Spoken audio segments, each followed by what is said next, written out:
This is Cars and Guitars, and today we have a 1986 Porsche 911 and a 1961 Fender Telecaster.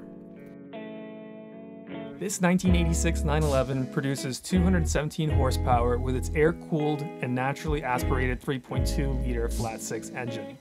Turbocharged 911s from this generation weren't allowed in the US due to emissions regulations, so if you see a whale-tail spoiler on our streets, it's probably just the popular M491 Turbo Look package. Porsche only introduced turbocharged versions of the 911 to the public in order to race them in Group 4 and 5 anyway, and so the 930 was born. But you don't need a turbo to have fun in this thing. This car is slimmer than a first-generation Miata, and with its true rear engine design, all of that horsepower goes straight to the rear wheels.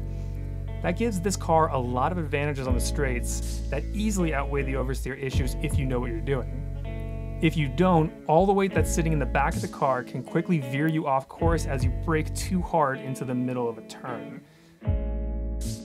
The 911 came in an all-wheel drive version, and almost every 911 ever made came with rear seats. They're so small that they're almost unusable, but the daily driver intention is fully there.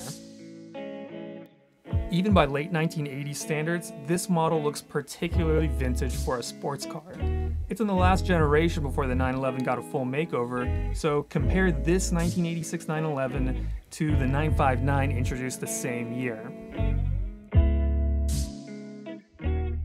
Now onto the Telecaster. It's the first mass-produced solid-body electric guitar, and that's a bigger deal than it sounds because the dominant electric guitar body at the time was called an electric Spanish guitar, which has an incredibly different tone with its hollow body.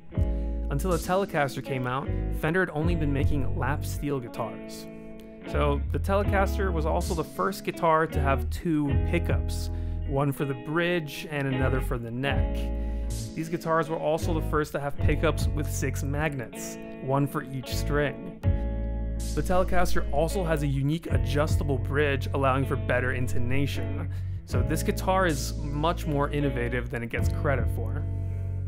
You can easily tell that this Telecaster was made between 1959 and 1965 because the rosewood fretboards were only introduced in 1959.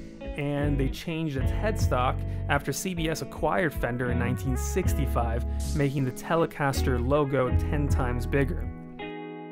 The Telecaster was also the first electric guitar to have some fun with colors, although those didn't sell well at first, so we're grateful to have shot this sonic blue one. Both this car and this guitar are incredibly versatile. On the neck pickup, you've got a legendary country western guitar. Switch to the bridge and you've got a hard rock icon with an aggressive tone. A modified Porsche 911 won the Dakar in 1984 with a 4-wheel drive system, and the 911 has won plenty of GT championships. These two beautiful pieces of design history, which are still being produced today, look perfect next to one another.